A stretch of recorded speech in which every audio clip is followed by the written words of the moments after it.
Assalamualaikum warahmatullahi wabarakatuh. Saya Alma Sulmaina. Di sini saya akan menjelaskan untuk project UAS, yaitu tentang tutorial Access API.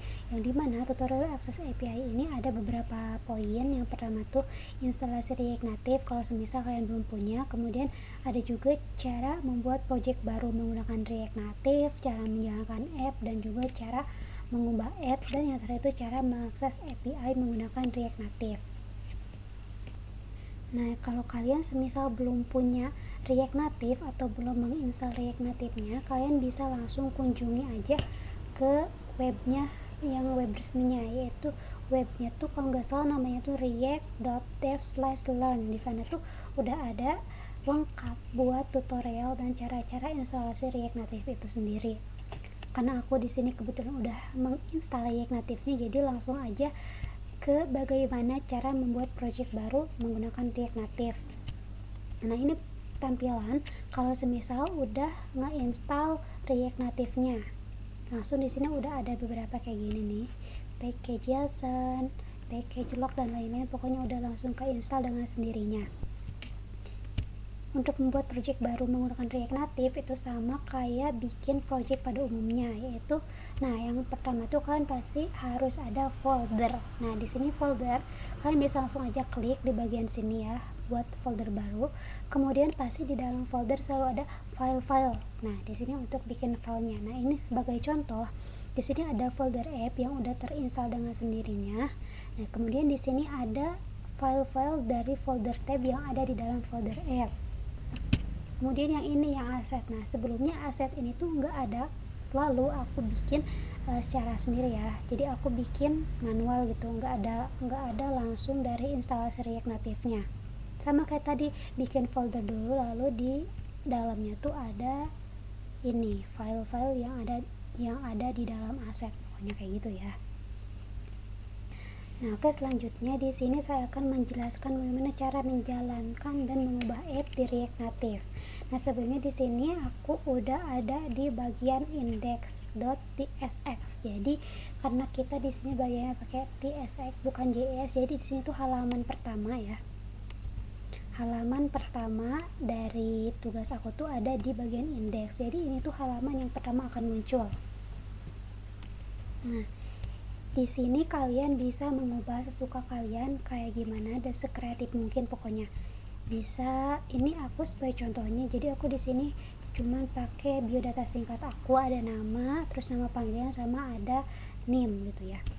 Kemudian di sini tuh kalian bisa menyesuaikan bagaimana kalian pengen tampilannya tuh yang seperti apa. Di sini kalian bisa nambahin CSS, sama ya kayak JavaScript, HTML dan lain sebagainya. Pokoknya pasti ada CSS-nya. Cuman di sini tuh bisa CSS internal dan juga bisa CSS eksternal. Nah, kebetulan di sini aku pakainya yang internal aja biar lebih simpel gitu. Karena kalau eksternal kalian tuh harus manggil dulu, harus import dulu stylenya gitu ya. Nah, pokoknya untuk mengubah app dan kayak gimana sekreatif mungkin kalian bisa langsung ubah di bagian indeks aja di sebelah sini.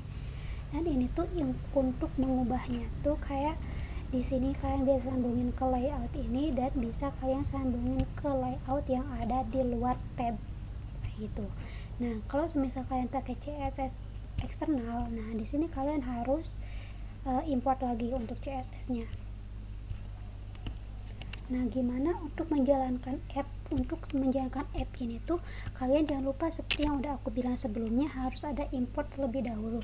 Jadi kalau semisal kalian lupa importnya, belum diimport, itu kalian appnya gak akan bisa jalan gitu ya teman-teman. Nah, di sini untuk tampilan indeksnya sendiri aku bisa kasih di yang sebelah sini. Nah, ini adalah tampilan yang tadi. Kemudian di sini aku ada gambar ya teman-teman. Jadi kalau semisal kalian pengen menyisipkan ada gambar dan lain-lain, kalian bisa masukkan aja ke bagian aset. Nah, jadi aset ini tuh berisi ada gambar, pokoknya segala sesuatu yang akan kalian jadikan untuk memodifikasi web yang kalian inginkan begitu. Oke, selanjutnya saya akan menjelaskan bagaimana cara mengakses API. Kebetulan di sini saya pakai data API yang dari sini ya, yang dari tugas sebelumnya. Nah, jadi di sini tuh ada 10 orang teman kelas saya yang dimana bisa diakses di API ini, HTTPS ini kesini ya pokoknya. Nah, kita akses dulu untuk tugas ini. Nah, di sini udah aku akses ya. Nah, di sini pakai URL dengan proxy ini. Itu tuh katanya ini tuh URL yang paling aman, gitu ya teman-teman. Kalau kalian belum tahu gimana cara mengakses API, kalian bisa langsung kunjungin aja ke sini nih, ke andalan ChatGPT. Jadi di sini tuh aku juga mencari tahu gimana cara mengakses API itu ternyata bisa dengan beberapa cara. Jadi yang pertama tuh bisa menggunakan Axios, itu tuh katanya cara yang paling direkomendasikan, menggunakan page dan lain-lain. Nah, kebetulan di sini aku tuh pakai page ya teman-teman. Jadi kayak ini tuh nanti tuh dibagi dua, kan ini ada dua link tapi disatukan dalam satu link. Dan jangan lupa kalian harus pakai diapit oleh tanda kutip, baik itu kutip 1 maupun kutip 2, itu tergantung device kalian supportnya yang kayak gimana ya.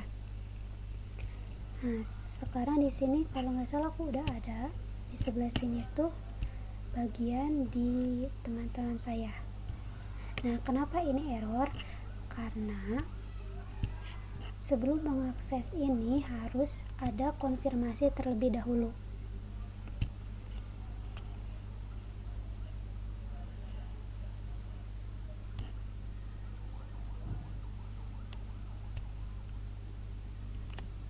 Jadi kalau API ini tuh harus dapat akses terlebih dahulu. Kalau misal kalian nggak minta akses terlebih dahulu, jadinya kayak tadi bakalan error. Nah, di sini harus request dulu ya, katanya request temporary. Tinggal kalian klik aja di sini untuk minta aksesnya. Nah, kalau udah kayak gini, kalian bisa langsung ke sini dan reload.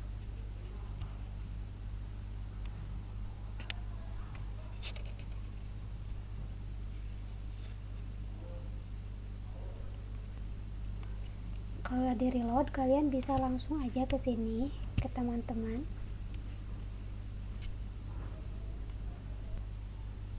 Nah, otomatis di sini udah langsung bisa kebuka ya. Jadi kayak gitu, untuk mengakses API itu bisa dengan beberapa cara, dan aku ini kebetulan menggunakan Fetch.